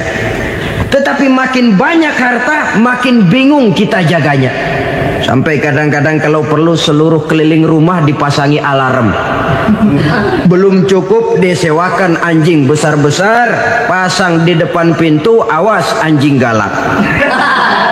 Masih belum cukup juga cari centeng tukang-tukang kepruk jaga rumah. Masih terasa belum aman, padahal rumahnya dikelilingi tembok besar. Di balik tembok ada pintu-pintunya tebal. Di balik pintu itu terbuka masuk kamar, kamar pun ada pintunya, pintunya pun kuat. Masuk ke dalam kamar ada lemari, lemarinya pun pintunya kuat, dikunci, kuncinya pun kuat. Tapi terhadap seluruhnya yang timbul cuma sekedar was-was saja. Kesimpulannya sekali lagi, tanpa harta orang memang sulit untuk bahagia. Tapi harta semata-mata tidak merupakan jaminan orang akan bahagia. Dengan hati yang luas, itu modal utama untuk mencapai kebahagiaan hidup. Orang yang hatinya luas, saudara-saudara, punya hati yang lapang, melihat kenyataan hidup ini, dia bersyukur senantiasa kepada Allah. Lantas tidak timbul hasud dan iri hatinya. Oleh karena itu jiwanya selalu lapang. Kalau tidak, cupik hati namanya, dangkal pandangan, tidak senang melihat orang lain dapat nikmat, dan itu sering dijadikan contoh. Kalau orang yang lapang dada, dia lihat tetangganya beli TV baru, dia berkata, "Alhamdulillah ya, tetangga kita beli TV, mudah-mudahan kita bisa ikut nonton." Lapang dadanya. Tapi orang yang sempit hati, lihat tetangga beli televisi, meriang. Enggak diapa-apain, meriang. Besoknya dengar tetangga beli motor, makin sakit, ke rumah sakit. Lalu di rumah sakit dengar tetangganya beli mobil, mati. Disiksa oleh perasaannya sendiri. Orang kalau hati sudah sempit dalam hidup, kemanapun dia pergi, sempit rasanya medan kehidupannya. Kemudian kita melihat juga ada orang yang menilai bahwa bahagia itu katanya kalau punya kedudukan yang tinggi, pangkat yang agung, wibawa yang besar. Mungkin betul, tapi mungkin juga tidak. Bergantung kepada hati orang yang punya pangkat itu. Sama dengan harta tadi. Harta akan membawa bahagia kalau dia jatuh ke tangan orang yang berhati lapang. Tapi harta akan jadi bencana kalau jatuh ke tangan hati orang yang sempit. Pangkat akan membawa bahaya kalau jatuh di tangan hati orang yang sempit. Lebih dari itu, kenyataan mengajarkan kepada kita bahwa ternyata pangkat dan jabatan tidak selamanya memberikan kebahagiaan dalam kehidupan. Bahkan resikonya kelewat besar. Beberapa bukti kita bisa ambil dari para pemimpin dunia yang menjadi korban lantaran pangkat dan jabatan yang disandangnya. Saudara ingat Presiden Abraham Lincoln dan John Kennedy dari Amerika dibunuh orang. Park Chung-hee dari Korea Selatan, Ziaur Rahman dari Bangladesh, Anwar Sadat dari Mesir, terakhir Indira Gandhi dari India, menjadi korban dari pangkat dan jabatan yang disandangnya dari orang-orang yang tidak senang dia memegang jabatan itu. Dia akan mudah mengundang bencana. Sehingga pantas kalau seorang presiden terkemuka Amerika, Harry Truman namanya, dia mengatakan jabatan presiden itu, kata dia, seperti orang nunggang macan, naik macan. Harus kita taiki, kalau enggak dia bakal nerekam kita, ngeri katanya. Adapun orang yang hatinya lapang, kalau dia menerima pangkat dan jabatan, dianggapnya itu satu kesempatan untuk berbuat baik. Tapi orang yang berhati sempit, menerima pangkat dan jabatan, bukan kadang-kadang menerima, malah berusaha setengah mati mencapai dengan segala cara. Kalau perlu jilat atas, jilat atas. Jadi golongan sumuhun dawu. Jadi kelompok kulon nuwun, yes sir, yang kerjanya cuma oke bos. Kalau perlu jilat atas, jilat atas. Kalau perlu injak yang bawah, injak yang bawah. Perlu sikut kiri kanan, sikut kiri kanan. Yang penting pangkat dapat, jabatan dapat. Orang yang semacam ini, kalau sudah mempunyai pangkat dan jabatan, biasanya dia tidak menganggap itu sebagai amanah, tidak menganggap sebagai kesempatan berbuat baik, tapi malah kesempatan untuk memperturutkan hawa nafsunya yang dilatar belakangi oleh kesempitan hatinya tadi. Apalagi kalau orang memperoleh pangkat karena banyak mengeluarkan uang. Seakan-akan pangkat dan jabatan itu sekarang macam proyek, pakai tender. Siapa yang berani bayar segini, naik. Nggak berani, minggir. Padahal logikanya, kalau orang mencapai satu jabatan karena banyak mengeluarkan uang, hampir bisa dipastikan bahwa setelah jabatan itu dia pegang, langkah pertama yang akan dilakukannya ialah berusaha bagaimana uang yang dia keluarkan supaya kembali. Ya paling kurang pulang modal dulu dong. Soal mikirin rakyat soal nanti, tapi ini modal harus pulang. Itu celakanya kalau orang memperoleh pangkat dan jabatan cuma karena banyak mengeluarkan uang. Jarang orang yang mempunyai keyakinan dan pandangan bahwa pangkat dan jabatan merupakan amanah. Jadi sekali lagi, pangkat dan jabatan mungkin saja membawa kebahagiaan kalau jatuh ke tangan orang yang berhati lapang. Tapi bisa jadi bencana kalau dia jatuh ke tangan orang yang mempunyai hati yang sempit. Dan lagi-lagi stresnya hati yang lapang. Lalu sebagian orang, saudara, ada yang berpandangan katanya bahagia itu kalau jadi orang terkenal, mempunyai popularitas, menjadi idola di kalangan remaja, di kalangan orang tua, di segala lapisan masyarakat. Padahal makin populer orang, makin terikat dia. Ya kalau macam kita ini kan nggak punya nama, nggak populer, tengah malam buta mau nongkrong di warung Tegal aman. Tapi pangkat, jabatan, kedudukan, popularitas menyebabkan kita diikat dengan berbagai macam peraturan. Cuma mandi sama ke WC saja yang nggak dikawal.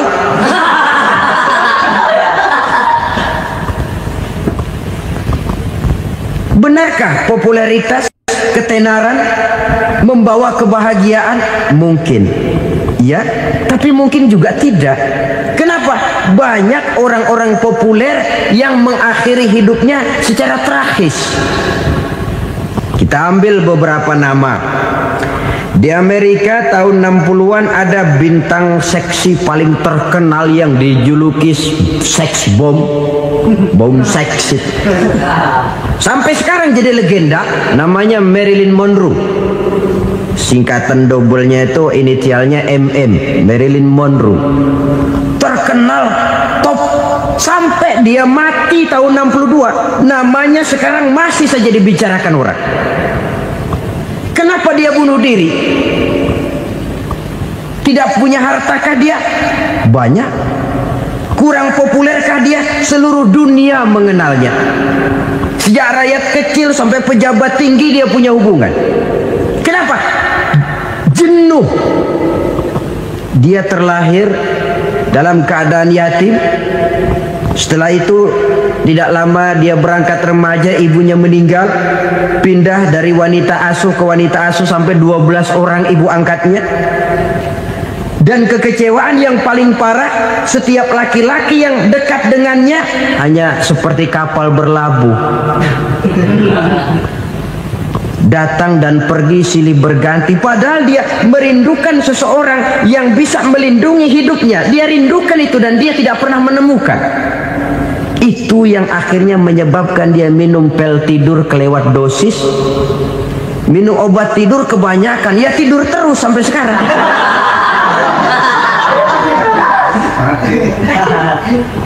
Dia mengakui, saya telah memiliki ketenaran, tapi saya tidak pernah hidup dalam ketenaran itu.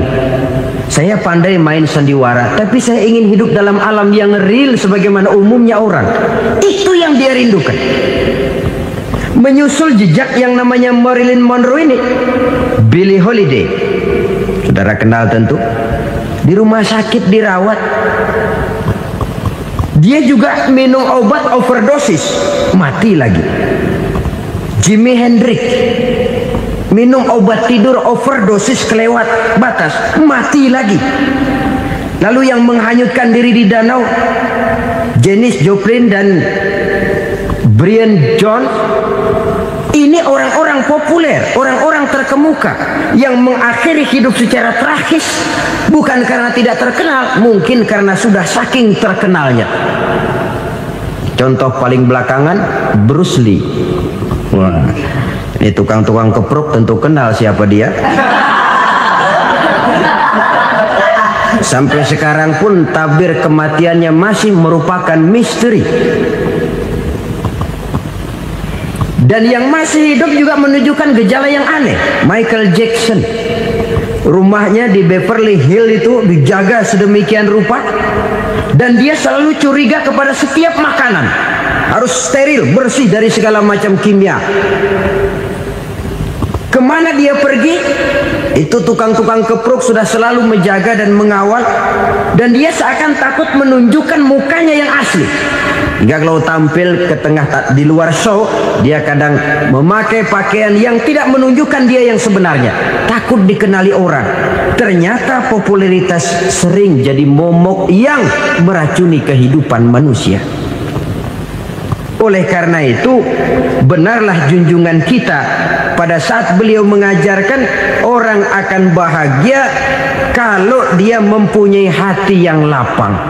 Nah, sekarang masalahnya untuk mendapatkan hati yang lapang caranya bagaimana? Kita kembali kepada konsep Quran. Allah mengajarkan, ala inna bi dzikrillahi tatmainnul qulub. Ketahuilah bahwa dengan banyak mengingat Allah, hati akan tenang, jiwa akan lapang. Dengan kata lain, dekat dengan agama, merasakan kehadiran Allah dekat dalam hidup. Itu muara pertama untuk mencapai hati yang lapang.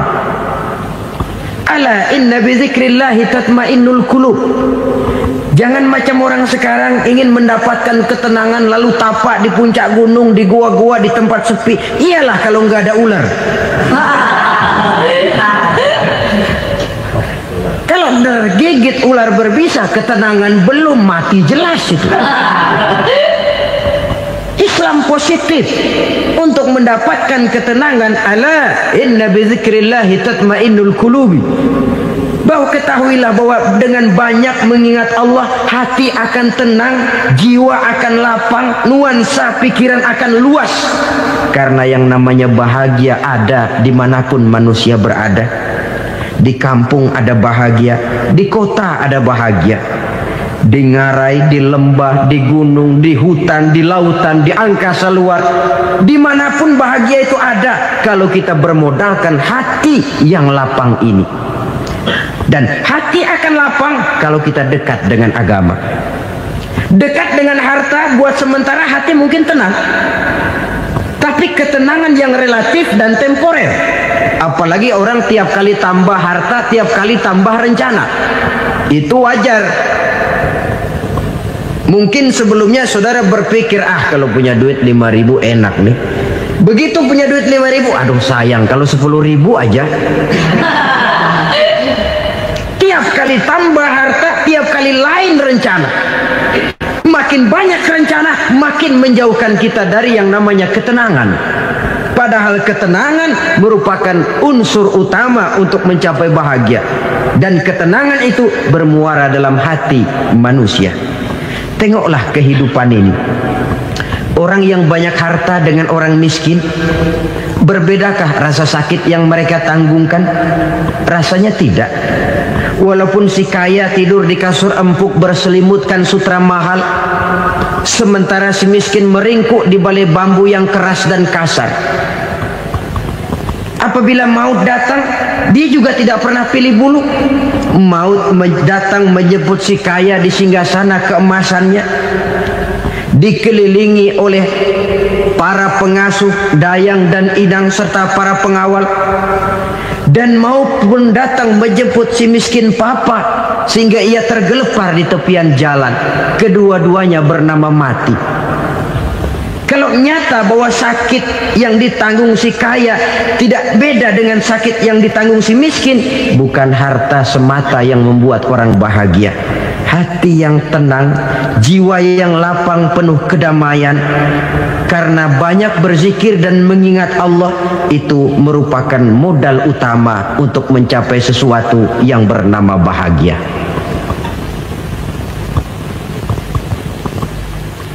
Saudara hadirin yang saya hormati, inilah yang pertama dari 4 ciri yang digambarkan oleh Nabi tentang tanda-tanda orang bahagia. Dan harus berangkat dari yang pertama ini, hati yang lapang. Ini yang harus kita miliki lebih dahulu. Baru nanti akan menyusul kepada poin yang ketiga, kedua, dan selanjutnya. Sebab kalau hati sudah terisi dengan jiwa yang lapang, seluruh persoalan insya Allah akan bisa kita atasi dengan sebagaimana mestinya. Yang kedua sekarang, tanda orang bahagia menurut baginda Nabi, markabun syariah. Orang bahagia itu, kata beliau, punya kendaraan biar cepat asal lancar. Artinya kemana dia mau pergi mudah. Apa maksud hadis ini? Kalau kita kaji lebih dalam, kendaraan itu kan alat transportasi.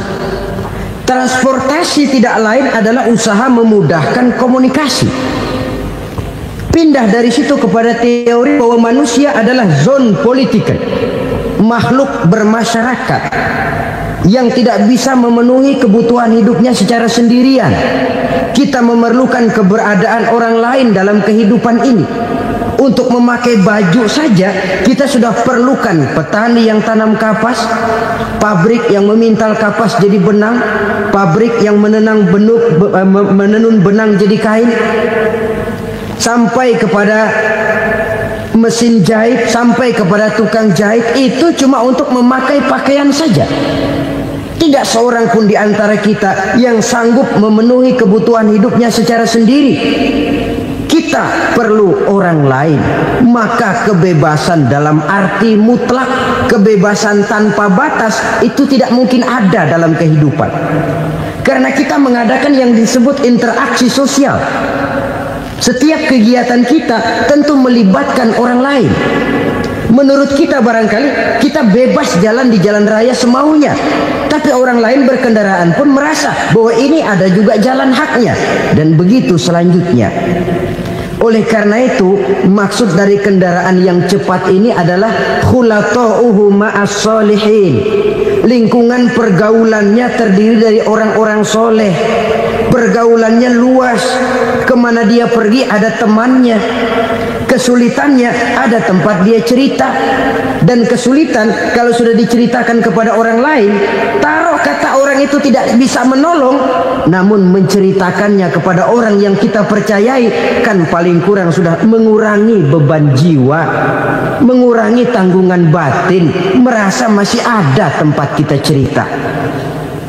Maka lebih baik orang awam yang mau bergaul ketimbang orang setengah alim tapi ngunci pintu. Sebab nantinya akan timbul sikap picik, cupik pandangan, dan tidak luas menghadapi kenyataan dalam kehidupan ini. Namun yang harus kita garis bawahi, pergaulan memang mesti luas. Namun jangan sekali-kali lupa bahwa pergaulan sangat besar pengaruhnya dalam ikut membentuk kepribadian manusia. Sehari-hari bisa kita bilang, kalau kita dekat sama tukang minyak wangi, sekalipun nggak dibagi minyaknya, baunya tentu dapat. Betul? Tapi dekat sama tukang elas, walaupun nggak kena apinya, asapnya mesti kena. Kalau Syauqi mengatakan lebih jelas lagi, man asyaral asyrafa asya musyarrafan wa muasyiral anzali ghairu musyarrafin. Awalam taral jildal hakira muqabbalan bisagri lamma sara jildal mushaf. Siapa yang bergaul dengan orang mulia, dia bakal ikut menjadi mulia. Tapi siapa yang berteman dengan orang hina, dia tidak bakal ikut menjadi mulia. Tidakkah kau lihat, kata Syauqi, kulit kambing yang hina pun dicium orang ketika menjadi kantong Quran. Kulit kambing hina, kalau dia sendirian gak ada yang mau cium. Tapi begitu dia bergaul dengan Quran, menjadi kantong Quran, dipakein minyak wangi, ditaruh di tempat yang tinggi, mau diambil dicium dulu, dibawa dengan penuh hormat dan hati-hati. Kulit kambing yang hina lantaran berteman dengan Quran, numpang mujur. Tapi coba lihat kalau kulit kambing berteman dengan kayu, jadi beduk, habis. Zohor dikemplang, asar dipukul. Itu pun sedikit saja, cuma salah milih teman. Yang temannya Quran dihormati orang, yang temannya kayu lantaran jadi beduk, gelap-gelap subuh orang udah kemplangin.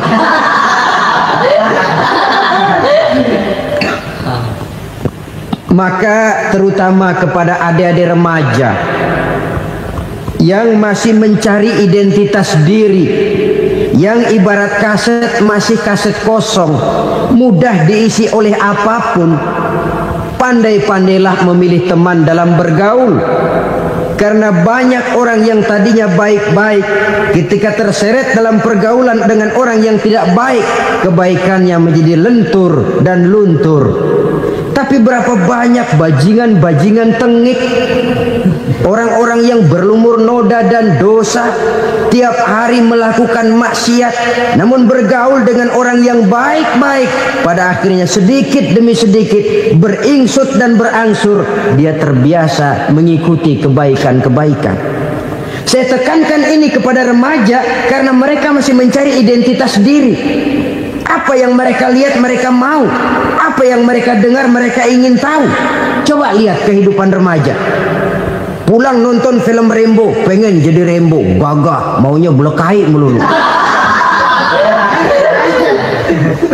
Pulang nonton film Superman, pengen bisa terbang. Pulang nonton India, nyanyi melulu. Wajar, mereka masih mencari identitas diri. Saya ini sebenarnya siapa? Lingkungan, pergaulan akan membentuk itu. Karena itu pandai-pandailah bergaul, karena ia sangat besar pengaruhnya dalam ikut membentuk kepribadian manusia. Apalagi sifat yang jelek lebih cepat menularnya ketimbang sifat yang baik. Sifat yang baik, watak yang soleh itu lambat sekali untuk menular. Tapi yang tidak baik, kan prosesnya mah kalau remaja biasanya mula-mula dengar. Karena dengar lalu pengen tahu. Karena pengen tahu lalu ngeliatin. Begitu ngeliatin kan pengen nyobain. Setelah nyobain ketagihan. Nah, ini prosesnya. Yang namanya ganja, morfin, narkotik awalnya kan begitu. Mula-mula dengar katanya kalau sudah fly to the sky, sudah melayang ke langit katanya, disitulah puncak kebahagiaan. Mulanya cuma dengar. Karena dengar pengen tahu. Karena pengen tahu lalu ngeliat, kumpul sama orang yang suka ngeganja. Setelah ngeliat, nah pengen ngerasain. Begitu ngerasain enak juga, ketagihan. Kalau sudah ketagihan jadi penyakit kronis, bisa merembet kepada yang lain. Iya, kalau orang tuanya mampu untuk beli morfin, beli ganja. Kalau tidak kan pikirannya ngayap, jemuran siapa ya gue sabet. Timbullah perbuatan-perbuatan negatif yang bermula dari salah pergaulan. Apalagi buat adik-adik remaja yang tinggal di kota-kota besar, yang pengaruh budaya, pengaruh kesenian, pengaruh struktur kehidupan yang nampak makin individualistis, di mana persaingan tajam, tensi ekonomi tinggi, orang mudah mengalami stres. Pandai-pandailah dalam bergaul, sekali lagi, karena ia sangat besar pengaruhnya dalam ikut membentuk kepribadian manusia. Orang bahagia punya kendaraan yang cepat, artinya punya pergaulan yang luas, dan lingkungan pergaulannya terdiri dari orang-orang yang soleh. Kemana dia pergi ada teman, kesulitannya ada tempat dia cerita. Tapi kalau sudah menyendiri, hidup sendiri, kesulitan dipikiri sendiri, bisa mati belum waktunya. Tidak ada tempat berbagi rasa, tidak ada tempat bercerita, tidak ada tempat mengurangi beban dalam kehidupan. Pantas betul kalau Islam sangat menggalakkan dan menganjurkan orang kalau sudah sampai waktunya itu untuk melangsungkan nikah. Kata Nabi, ya ma'syaras syabab man istata'a minkumul ba'at falyatazawwaj. Hai para pemuda, kalau sudah mampu memberi nafkah, kawinlah, nikahlah kamu. Kenapa? Sudah ada teman hidup, tempat berbagi rasa. Kesulitan kalau ada tempat cerita akan lebih ringan ketimbang kita telan sendiri, walaupun bobot kesulitannya sama beratnya. Saudara-saudara kaum muslimin rahimakumullah, inilah ciri yang kedua, punya kendaraan biar cepat asal lancar. Kemana kita mau pergi gampang. Dengan kata lain, setelah hati yang luas, pergaulan yang luas. Dua. Yang ketiga sekarang, tanda orang bahagia itu menurut Nabi, misbahun mudhi'un, punya lampu yang terang. Oh, itu enggak problem. Sekarang sudah zamannya listrik masuk desa, Pak. Lampu sudah terang semua. Betul, kalau itu yang dimaksud. Tapi tidak cuma itu. Karena lampu yang dimaksud di sini lampu yang akan menerangi seluruh perjalanan hidup. Dan perjalanan hidup itu sudah dimulai sejak kita terlahir ke alam ini sampai masuk ke alam barzah, kumpul di padang mahsyar sampai ke akhirat. Lampu yang menerangi itu yang diperlukan. Kalau lampu, katakanlah yang paling top sekarang kan lampu jenis Mercury.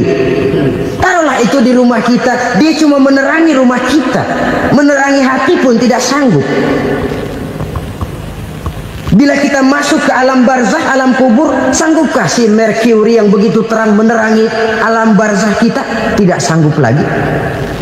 Sanggupkah lampu yang ratusan watt, bahkan puluhan ribu watt menerangi kehidupan di padang mahsyar? Tidak akan sanggup lagi. Kalau demikian yang dimaksud lampu yang terang di sini apa? Tidak lain amal soleh, kebajikan yang kita lakukan dalam hidup. Itu yang akan jadi lampu penerang. Di dunia nama kita akan terang. Jasad kita boleh hancur terkubur tanah, tapi nama kita akan dikenang orang. Begitulah kalau orang meninggalkan kebajikan dalam hidup seperti sekarang. Ribuan orang tiap saat berziarah ke kubur Imam Syafi'i, ke kubur Imam Malik, ke kubur Imam Ghazali, ke kubur orang yang baik-baik, orang yang soleh-soleh. Kebajikannya yang ditinggalkan, yang mengukir namanya dengan tinta emas. Sehingga saudara sudah terbaring di alam kubur, orang lewat, Allah ini kuburannya Fulan bin Fulan, dulu ini kebaikannya Masya Allah, saya ikut merasakan. Mari kita mampir sebentar, kita Fatihah. Mohon disampaikan Allah pahalanya kepada almarhum. Al-Fatihah. Itu kalau orang baik-baik. Lalu saudara tanya, Pak, orang mati dikirimin Fatihah apa nyampe pahalanya? Saya jawab, kalau saudara nggak percaya, mati dulu dah. Nanti saya Fatihain, tungguin di sana. Umpama nggak sampai, balik lagi kemari. Sekarang ini kan maunya otak-otakan saja. Kalau nggak masuk otak nggak percaya. Padahal alam gaib itu nggak bisa diotak-otakin. Sama saja dengan saudara pernah dengar cerita kapal tanpa emas tenggelam kan? Pernah nggak? Di mana? Ya, di laut Masalembo. Begitu ke Tampo Mas tenggelam, ratusan penumpang itu terjun ke laut, dipermainkan gelombang, berjuang menghadapi maut itu. Orang lagi timbul tenggelam di lautan, dihantam ombak, kita tengokin pakai helikopter. Pak, lagi timbul tenggelam ya? Iya, tolongin. Jangan khawatir Pak, nih saya kirim intan Pak, harganya 10 juta. Kira-kira orang yang timbul tenggelam di laut seneng nggak? Kan mahal toh intan 10 juta. Kenapa dia nggak senang? Karena intan 10 juta dalam kondisi seperti itu tidak sanggup menyelamatkan dia. Dia akan girang kalau dikirimin ban mobil bekas, dikirimin papan terentang atau bambu. Intan yang 10 juta dia nggak girang. Ban mobil bekas yang 1000 perak, tuh pegang, itu yang dia girang betul. Inilah sebabnya Nabi berkata, mal mayyitu fi qabrihi illa kal ghariqil mutaghawwis. Orang yang meninggal di alam kuburnya seperti orang timbul tenggelam di lautan. Yantaziru da'watan min ahli, menunggu doa dari keluarganya yang masih hidup. Duh, bapak saya sudah meninggal, saya sayang benar sama dia. Kirimin kulkas ke kuburannya Itu sama saja dengan tadi orang tenggelam di lautan dikirimi intan yang harganya 10 juta, tidak sampai. Begitulah kalau kebajikan yang kita tinggalkan dalam hidup, sudah mati pun kubur kita masih diziarahi orang. Tapi kalau jahat yang kita tinggalkan, boro-boro lah orang mau doa lewat dekat kuburan kita juga serem. Tuh bajingan noh, dulu mati dipendem di situ tuh. Jangan lewat situ, ntar kesurupan, jangan. Lewat saja orang ngeri. Konon lagi membacakan Fatihah dan mengirimkan doa. Hidup pada hakikatnya adalah kesempatan untuk berbuat baik. Maka sekali kesempatan itu diberikan, manfaatkan dengan sebaiknya. Sebab kesempatan kedua tidak akan pernah ada. Kesempatan berbuat baik di sini, di akhirat sudah pembalasan namanya. Sekali kesempatan itu dicabut, dia tidak akan pernah dikembalikan lagi. Kata Iqbal, hidup tidak mundur ke belakang, Bung. Berhenti diinjak orang, mundur hancur. Tidak ada kata mundur dalam hidup ini. Berhenti diinjak orang, mundur kecebur. Tidak ada kata lain, harus maju dalam kehidupan dalam artian yang positif. Hidup adalah kesempatan untuk mengumpulkan kebajikan yang sebanyak-banyaknya. Di situ nilai daripada manusia. Sekarang ini memang nggak kelihatan kok, orang yang banyak pahala sama yang banyak dosa nggak kelihatan kok. Barangkali kalau habis bikin dosa palanya pada benjol, mungkin orang takut sama dosa. Tapi sekarang sama saja, orang yang banyak dosa dengan yang nggak banyak dosa jalan bareng dari belakang, sama, nggak kelihatan beda. Tapi ada waktunya di mana pahala memegang peranan, di mana dosa diperlihatkan. Sama saja kalau kita bawa mobil siang, lampu kan nggak begitu berfungsi. Apa lalu bilang, alah ini lampu berat-beratin, copot-copotin aja dah. Tidak perlu begitu. Kenapa? Pada satu saat malam senja akan datang. Bila matahari terbenam, senja pun datang, gelap mulai merayap, disitulah baru terasa perlunya lampu. Pahala begitu. Sekarang orang yang nggak ada pahalanya nggak kelihatan dalam kehidupan. Tapi pada satu saat senja kehidupan akan datang. Ajal merenggut nyawa, malam merayap, dan hidup mulai diliputi kegelapan di alam barzah. Dikala itu kalau nggak punya lampu, alangkah malangnya kita. Sebab amal yang baik, kata Nabi, di alam barzah itu akan diciptakan menjadi perempuan yang cantik menemani kita. Amal yang jahat akan menjadi orang yang paling jelek nemenin kita. Udah di tempat gelap yang nemenin jelek.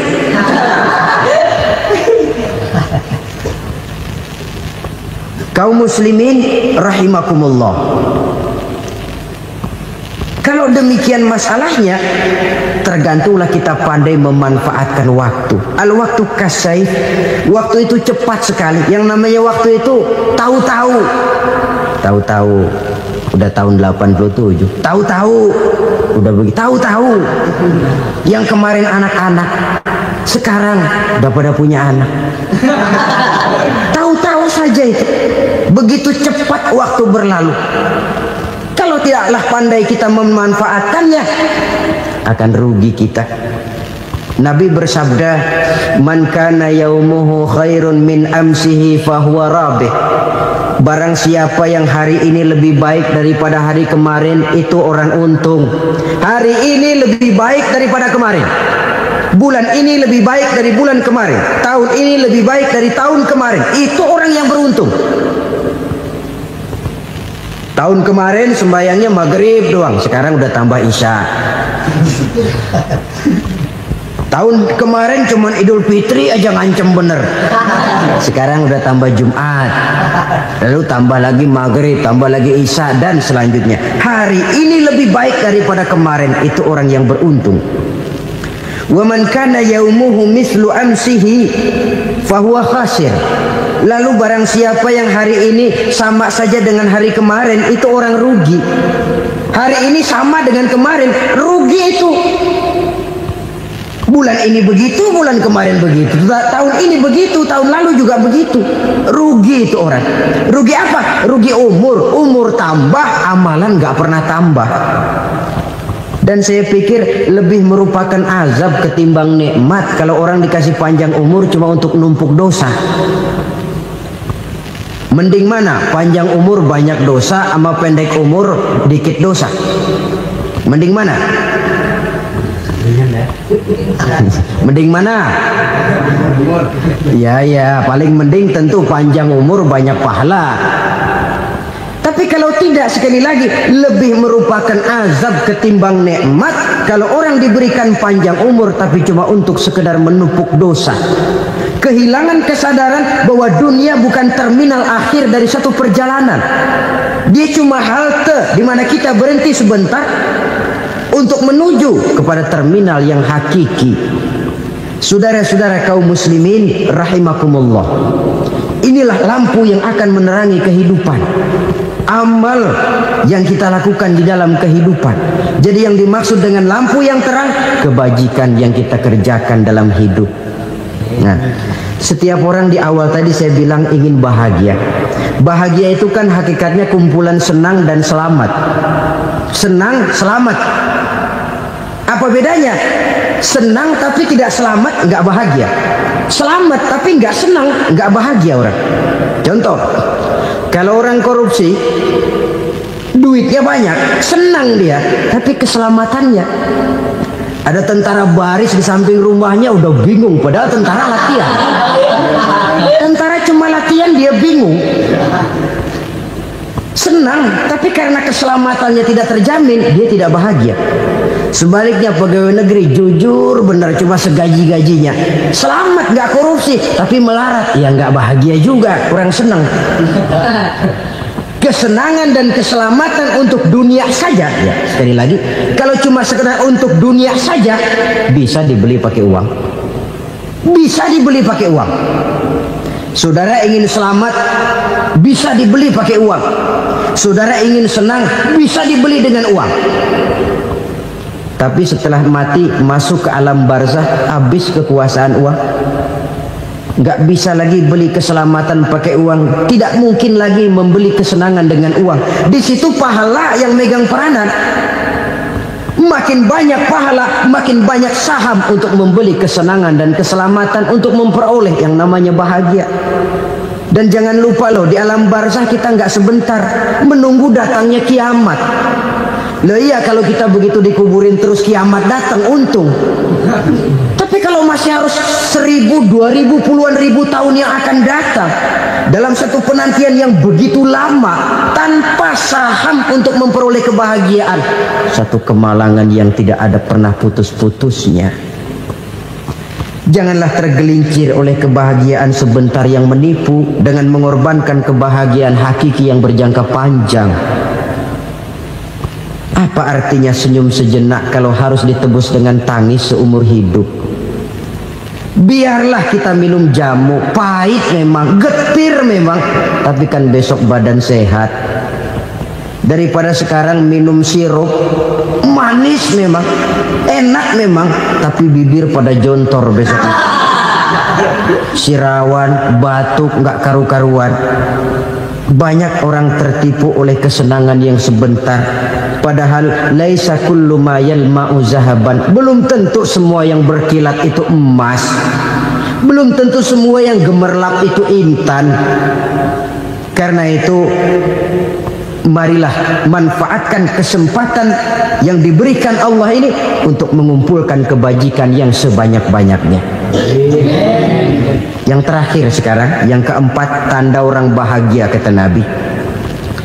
Zaujatun salihah. Orang bahagia itu tanda yang keempat kata Nabi, punya istri biar cakep asal taat. Sudah surga itu kita. Cakep taat. Istri kayak gitu, kalau belum mati jangan dikuburin dulu. Sudah cakep taat lagi. Tapi kadang-kadang enggak, udah jelek ngadat melulu. Apa yang mau dipilih? Sebab itu Quran mengatakan istri pakaian untuk suami, suami pakaian untuk istri. Kenapa suami istri diibaratkan pakaian? Alangkah tingginya gaya bahasa Quran ini. Suami istri teman hidup, hidup perjalanan panjang. Sejak kita dalam rahim sudah ada hidup kan di sini. Sampai ke alam dunia, masuk ke alam barzah, kumpul di padang mahsyar, sampai menuju akhirat, itu perjalanan hidup. Carilah istri atau suami teman hidup yang membawa manfaat tidak hanya kehidupan di dunia ini, sampai di alam barzah, sampai di padang mahsyar. Suaminya mungkin meninggal lebih dulu, atau istrinya mungkin meninggal lebih dulu, tapi suami atau istri yang masih hidup berbuat kebajikan. Suami saya meninggal, ada hartanya, saya sedekahkan, niat pahala untuk almarhum suami saya. Ini teman hidup. Tidak dibatasi dan tidak bisa dipisahkan oleh maut sekalipun. Zohirnya mungkin pisah, badannya mungkin pisah, tapi hatinya, jiwanya, kebersamaannya dalam menghadapi kehidupan. Karena itu, saudara-saudara, bahasa Quran indah. Suami istri diibaratkan seperti pakaian. Apa fungsi pakaian? Pertama, pakaian jadi kebanggaan. Artinya suami harus menjadi kebanggaan istri, istri harus jadi kebanggaan suami. Yang kedua, pakaian itu kan fungsinya menutup aurat. Artinya sesama suami istri harus saling menjaga kekurangan masing-masing. Jangan malah sesama suami istri saling membongkar rahasia dan aibnya sendiri-sendiri. Istrinya diceritain jeleknya di mana-mana, atau suaminya dibongkar rahasianya di pasar umum. Itu sudah tidak lagi berfungsi sebagai pakaian. Kenapa semua ini diperlukan? Karena kita menyadari bangsa yang baik terdiri dari masyarakat yang baik. Masyarakat yang baik merupakan susunan dari warga yang baik. Warga yang baik adalah terdiri dari rumah tangga yang baik. Dan rumah tangga yang baik merupakan susunan dari pribadi yang baik. Dari situ langkah dimulai. Membangun satu bangsa yang baik diawali dengan membangun rumah tangga yang baik, dengan menciptakan pribadi-pribadi yang baik. Sehingga dari sini diharapkan berkembanglah nilai-nilai kebaikan. Orang akan bahagia mempunyai istri yang soleh. Kenapa? Tidak ada seorang suami bisa sukses jadi apapun dia, apapun profesinya, dokterkah, kiaikah, mubalikah, petanikah, pengusahakah, pejabat tinggikah, tidak ada seorang suami yang bisa sukses tanpa peran serta istrinya. Walaupun memang peranan itu tidak begitu kelihatan, tapi sangat menentukan. Karena itu, saudara hadirin yang saya hormati, Islam sangat menghargai kaum wanita, memberikan kedudukan yang tinggi sepanjang tidak mematikan kodrat kewanitaannya. Nah, kalau sudah kesuksesan ini diawali dari rumah tangga, karier di masyarakat mudah untuk dikejar. Tapi keberantakan di rumah tangga merupakan kegagalan pertama di tempat lain. Nah, inilah saja yang dapat Al-Fakir sampaikan pada pertemuan kali ini. Terima kasih.